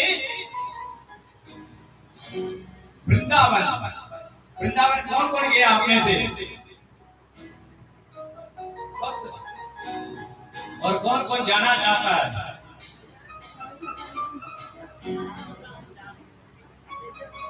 तो ठीक है, इस कथा के विश्राम के बाद सभी चलेंगे। बोलो राधे राधे, और जोर से कृष्ण उसको कहते जो अपनी ओर खींचता है। अब हम सबको कौन खींचता है? वृंदावन खींचता है। खींचता नहीं खींचता, जो गए हैं उनसे पूछ कर देखो। हर समय यही लगा रहता है कि कहीं ना कोई बहाना मिले वृंदावन जाने का। क्यों? वहाँ कौन है? वहाँ गोविंद है, वहाँ कृष्ण है, वहाँ बांके बिहारी है, वहाँ दामोदर है, वहाँ गोविंद है। वो हमें खींचता है। अरे नहीं नहीं, केवल वो नहीं खींचता, वहाँ की रज खींच कर लेकर आती है। वहाँ की रज खींचती है। क्यों खींचती है वहाँ की रज? वृंदावन की रज कोई साधारण रज नहीं है, कोई साधारण रज नहीं है। मैं तो हर बार कथा में कहता हूँ कि जब भी वृंदावन जाओ, वहां से कुछ लाओ चाहे ना लाओ, केवल वहां की रज लेकर के आओ। क्यों? क्योंकि वो रज कोई साधारण रज नहीं है। वो रज देवता लोग हैं, वो रज महात्मा लोग हैं, वो साधारण नहीं है। क्यों? वो रज महात्मा लोग क्यों हैं? वो देवता लोग क्यों हैं? सूत जी महाराज कहते हैं कि वो रज एक बार जब भगवान ने ब्रज में अवतार लेना हो, तो देवताओं ने सोचा कि कृष्ण ब्रज में आने वाले हैं, क्यों न हम भी कोई जगह ढूंढे, क्यों न हम भी कुछ ना कुछ बन जाएं। तो सभी देवता लोग, महात्मा लोग ब्रह्मा जी के पास में गए। ब्रह्मा जी के पास जाकर कहते हैं कि प्रभु, हमें पता चला है कृष्ण ब्रज में आने वाले हैं, वृंदावन आने वाले हैं, तो हमें कोई स्थान दीजिए, हमें कुछ बना दीजिए। तो ब्रह्मा जी ने कहा कि सब रूप है, सब कुछ पहले से ही रूप है। तो महात्माओं ने कहा कि महाराज कोई वानर ही बना दो, कोई बंदर ही बना दो हमें। तो ब्रह्मा जी ने कहा कि बंदर भी सब बन चुके हैं, बंदर भी अब आप नहीं बन सकते। और देखो वृंदावन के जो बंदर है ना, वृंदावन के बंदर कोई साधारण बंदर नहीं है। जैसे हमारे बांके बिहारी टेढ़े हैं ना, वैसे ही वृंदावन के बंदर भी टेढ़े हैं। उन्हें पता चल जाता है कि कौन बाहर से आया है। जैसे ही हम सब वृंदावन जाते हैं ना, तो वो बंदर ताक में बैठे रहते हैं कि आप सब वृंदावन आए हो और हमारे लिए कुछ नहीं लाए। तो ठीक है, कुछ नहीं लाए तो लो, तुम्हारा चश्मा दो, चश्मा ले जाएंगे। तुम्हारे हाथ में फल फ्रूट लाओ लाओ, अकेले अकेले खाते हो ब्रिज में आकर के, हमें नहीं खिलाते। लाओ फल है ले जाएंगे। अकेले अकेले फोन पर बात करते हो, अपनी धर्म पत्नी से बात कर रहे हो, हमारी बात नहीं करवाते। लाओ फोन, हम भी बात करें। फोन हाथ में है तो फोन खींच कर ले जाएंगे। और अगर आपके पैसे दिख गए, वानर सेना कहती है कि पर्स भरा हुआ है और हमारे लिए निकालते नहीं हो, निकालो जरा।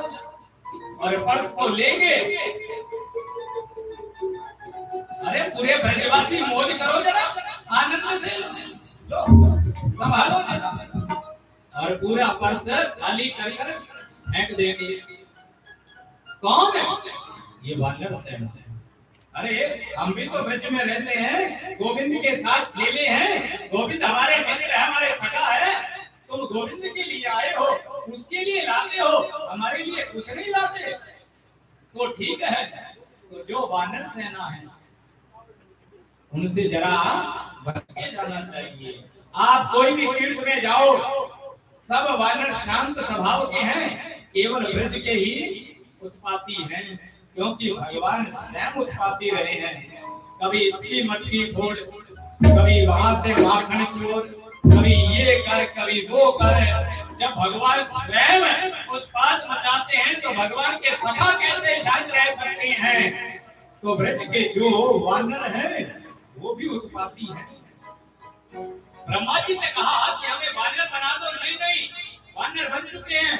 अच्छा, तो भगवान के सखा बना दो। सखा भी बन चुके हैं। अरे हमें गाय ही बना दो। तो ब्रह्मा जी ने कहा कि 1,00,000 गायें, केवल 1,00,000 गायें नंद बाबा के पास नहीं है। गायें भी नहीं बन सकते। बछड़े बना दो, बछड़े भी नहीं बन सकते। तो सभी देवताओं ने कहा कि वृक्ष बना दो, वृक्ष भी बुक है। लताएं बना दो, लताएं भी बुक है। सब कुछ बुक है पहले से। तो उन देवता महात्माओं ने कहा कि प्रभु आप कहते हो कि सब कुछ बुक है, तो अगर हम स्वयं जाकर हमारे लिए अगर कोई स्थान हम ढूंढ लाएं तो क्या हमें ब्रज में भेजोगे? ब्रह्मा जी ने कहा कि ठीक है, जाओ। अब जितने महात्मा देवता लोग हैं सब वृंदावन आए हैं, सब और देख रहे हैं, सब बुक है, कोई भी स्थान खाली नहीं है। तो एक महात्मा की नजर कहां गई? नीचे की ओर गई। जैसे उस महात्मा ने नीचे की ओर देखा तो समझ गए और क्या कहते हैं, क्यों न हम यहाँ के रज ही बन जाएं। जब लाला याद खेलेंगे, उनके कोमल कोमल पांव हमारे ऊपर आएंगे, हम तो धन्य हो जाएंगे। और रज तो कितनी भी हो सकती है, उसकी कोई गिनती नहीं कर सकता। रज तो कितनी भी हो सकती है, क्यों न हम रज ही बन जाएं। तो आज सभी देवता लोग, महात्मा लोग ब्रह्मा जी के पास पधारे और ब्रह्मा जी के पास जाकर कहते हैं कि प्रभु हमने अपने लिए स्थान ढूंढ लिया, हमने अपने लिए स्थान ढूंढ लिया। और क्या कहते हैं, इधर सभी देवता लोग ब्रह्मा जी के पास में आए और क्या कहते हैं कि प्रभु हमने अपने लिए स्थान ढूंढ लिया, हमने अपने लिए स्थान ढूंढ लिया। ब्रह्मा जी ने कहा कि कौन सा है वो स्थान? तो सभी देवताओं ने कहा कि प्रभु हमने जो स्थान ढूंढा है वो है ब्रज की रज। प्रभु रज तो कितनी भी हो सकती है, आप हमें क्यों न रज ही बना दो, हम रज भी बनने के लिए तैयार हैं। जब कन्हैया अपने कोमल कोमल पांव से ब्रज में खेलेंगे तो जो कोमल कोमल पांव हैं वो हमारे ऊपर आएंगे, और जैसे ही गोविंद के चरण हमारे ऊपर आएंगे तो हमारा जीवन धन्य हो जाएगा। तो आज ब्रह्मा जी ने भी कहा कि ठीक है महात्माओं, जाओ रज ही बन जाओ। तो ये जो वृंदावन की रज है, यही वो रज है जो अपनी ओर खींचती है। यही वो रज, वही महात्मा है जो अपनी ओर खींचते हैं। ये वही रज महात्मा है, संत है और देवता लोग हैं। तो जब भी वृंदावन जाओ, चाहे वहां से कुछ लाओ चाहे ना लाओ, केवल वहां की रज लेकर के आओ, क्योंकि उस रज पर मेरे गोविंद के पांव हैं। भगवान उस रज पर खेले हैं। तो आज एक बार राधे राधे बोलो। इधर कुंती जी भगवान से कहते हैं कि तुम कृष्ण हो, तुम द्वारकाधीश हो, अरे मुझे कुछ दिए बिना जा रहे हो, कुछ दोगे नहीं? तो कुंती जी स्तुति करती है। क्या स्तुति करती है? विपद संतुने शाश्वत तत्र तत्रो जगद गुरु भवतो दर्शनम यतस्याद पुनर्भव दर्शनम देना चाहते हो तो मुझे दुख दो, मुझे आपत्ति दो, मुझे विपत्ति दो। कृष्ण कहते हैं कि बुआ क्या मांग रही हो? अरे जब भगवान है सामने खड़े होते हैं तो कोई धन मांगता है, कोई सुख मांगता है, कोई पुत्र मांगता है, कोई निरोगी काया मांगता है। और बुआ तुमने मांगा भी तो क्या मांगा? दुख मांगा, आपत्ति मांगी, विपत्ति मांगी, क्यों हुआ? दुख क्यों मांगा? तो आज कुंती जी कहती है कि कृष्ण जब हम जंगल जंगल भटक रहे थे ना, जब हम जंगल जंगल भटक रहे थे, हमारे साथ कोई नहीं था। जीवन में इतना बड़ा दुख आया, कोई नहीं था, केवल कृष्ण तुम थे साथ और कोई नहीं था। इसका तात्पर्य ये है कि जीवन में सुख आ जाएगा तो तुम चले जाओगे, जीवन में संपत्ति आ जाती है तो तुम चले जाते हो। और आज कुंती बुआ कहती है हाड़ में जाए ऐसी संपत्ति, हाड़ में जाए ऐसा सुख कि जिसके आने से तुम्हें भूल जाए। तुम्हें भूलना नहीं है, मुझे तुमसे कुछ नहीं चाहिए, मुझे केवल तुम चाहिए और कुछ नहीं चाहिए। अगर देना चाहते हो तो दुख दो, आपत्ति दो, विपत्ति दो, क्योंकि जीवन में जब दुख आता है ना गोविंद तो तुम खड़े दिखाई देते हो, और जब दुख चला जाता है, सुख आता है तो तुम दूर हो जाते हो। ऐसा सुख मुझे नहीं चाहिए, ऐसी संपत्ति मुझे नहीं चाहिए, मुझे केवल दुख चाहिए, दुख चाहिए। क्यों? क्योंकि मेरे जीवन में दुख बना रहेगा तो गोविंद तुम याद आते रहोगे, तुम मुझे खड़े दिखाई देते रहोगे। अगर थोड़ा सा भी सुख आया तो तुम चले जाओगे। अगर देना चाहते हो तो दुख दो। और आज कुंती जी ने दुख मांगा, सुख नहीं मांगा, दुख मांगा, आपत्ति मांगी, विपत्ति मांगी। कुंती जी बताना चाहती है कि जब भगवान सामने होगा तो क्या मांगना चाहिए। कुंती जी को पता था कि दुख मांगूंगी तो गोविंद आएंगे, और जिसके जीवन में गोविंद आएंगे क्या उसके जीवन में दुख हो सकता है? नहीं हो सकता। उसके जीवन में क्या आपत्ति आ सकती है? नहीं आ सकती। जिसके जीवन में स्वयं गोविंद आ गए, जिसके सम्मुख स्वयं कृष्ण आ गए, तो क्या जीवन में दुख आएगा, आपत्ति आएगी, विपत्ति आएगी? नहीं आएगी। यही तो बताना चाहती है, केवल गोविंद हमारे हैं और हम गोविंद के हैं। कुंती जी ने दुख मांगा, आपत्ति मांगी, विपत्ति मांगी, और आज भगवान कुंती बुआ के कहने पर रुक गए। भगवान गए नहीं है, भगवान रुक गए। इधर सुत जी महाराज 88,000 ऋषियों को कथा सुना रहे हैं और क्या कहते हैं कि महात्माओं केवल और केवल मनुष्य ऐसा है जिसका कभी पेट भरता नहीं है। केवल मनुष्य ऐसा है। महात्माओं ने कहा कि पेट भरता नहीं है मनुष्य का। हाँ, केवल मनुष्य ऐसा है जो कभी मना नहीं करता, जो कुछ है आने दो। महात्माओं ने कहा सुत जी महाराज से कि महाराज वो कैसे? तो सुत जी महाराज कहते हैं कि महात्माओं मनुष्य की उम्र कितनी दी भगवान ने? केवल 20 वर्ष।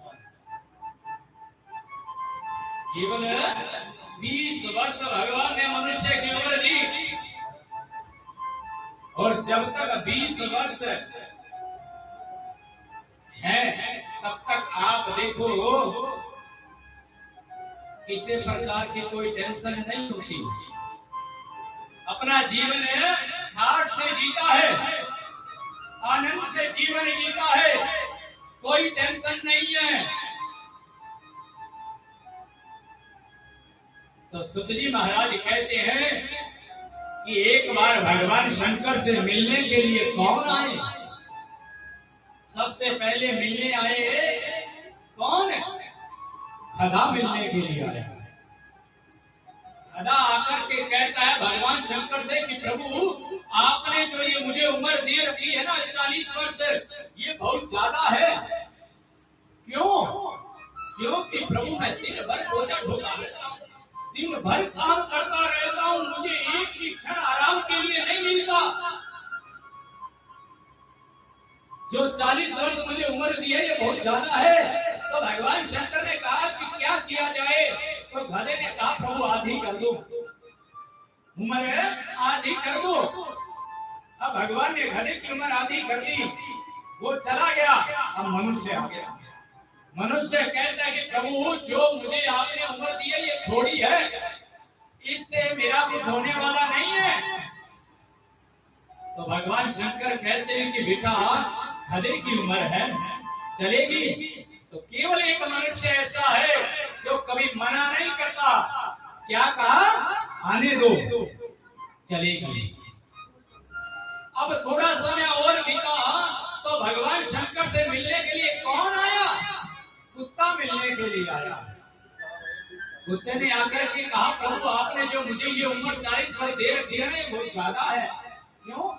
प्रभु मैं दिन रात चाकरी करता रहता हूँ, बाहर बैठा रहता हूँ द्वार पर, वही मेरे लिए कोई अगर किसी के मन में आएगा तो मुझे भोजन देंगे, नहीं तो भूखा बैठा रहता हूँ, वही पानी मिलेगा। ये चाकरी करता रहता हूँ दिन रात, प्रभु इतनी उम्र नहीं चाहिए। तो आधी कर दी। अब कुत्ते की भी उम्र आधी भगवान शंकर ने कर दी और वो कुत्ता चला गया। अब वो मनुष्य फिर आया। मनुष्य ने फिर आकर के कहा कि प्रभु आपने जो ये उम्र दे रखी है ये थोड़ी है, और चाहिए। भगवान ने कहा कि भैया हम तो कुत्ते की है, आने दो, चलेगी। मनुष्य वो कुत्ते की उम्र लेकर के आ गया। समय और बीता तो भगवान शंकर से मिलने आज कौन आए हैं? उल्लू आया। उल्लू ने आकर के कहा कि प्रभु जो ये मुझे उम्र दी है ना 40 वर्ष, ये बहुत ज्यादा है। क्यों? प्रभु मैं सारी रात उल्टा लटका रहता हूँ, मुझे नींद नहीं आती, सारी रात मैं जागता रहता हूँ, उल्टा लटका रहता हूँ, इतनी उम्र नहीं चाहिए, आधी कर दो। भगवान ने कहा ठीक है। अब वो मनुष्य फिर आ गया कि प्रभु इतनी उम्र से कुछ नहीं होने वाला, और चाहिए। तो भगवान ने कहा कि भैया आप तो उल्लू की है, कि प्रभु आने तो। उल्लू की उम्र लेकर के मनुष्य आ गया। सुत जी महाराज कहते हैं कि महात्माओं जब तक मनुष्य की खुद की उम्र है ना तब तक कोई टेंशन नहीं है, कोई चिंता नहीं है। पेंटिंग होकर के सूट बूट पहनकर हीरो शीरो बन करके रहता है। और जैसे ही पराई उम्र लगी, किसकी लगी? गधे की लगी। और जैसे ही गधे की उम्र लगी तो आप देखो दिन रात काम करता है, दिन रात लगा रहता है मेहनत करने, एक क्षण भी उसके पास आराम करने के लिए समय नहीं है, हर समय टेंशन में रहता है। बच्चों को पालना है, उनके भोजन की व्यवस्था करनी है, ना दिन देखता है ना रात देखता है, गधे की तरह काम करता रहता है। अरे भैया किसका जीवन जी रहे हो? गधे का जी रहे हो। जब गधे की उम्र पूरी हुई तो क्या हुआ? ताऊ जी हरी चारपाई पार घाल दी। अब बैठा बैठा रो, बैठा बारी बैठे बैठे चाह आवेगी। अब जे रोटी खानी है तो आवाज लगावे, चाह तो प्यासो। अब वहीं बैठे बैठे खाना, वहीं बैठे बैठे चाय। तो भैया किसका जीवन जी रहे हो? कुत्ते का जीवन जी रहे हो। वही चाकरी करते रहते हैं बैठे बैठे। और वो उम्र पूरी हुई तो ऐसा दुनिया में कोई डॉक्टर नहीं बना जो आपको रात को सुला दे। ऐसी कोई नींद की गोली नहीं बनी जो आपको रात को सुला दे।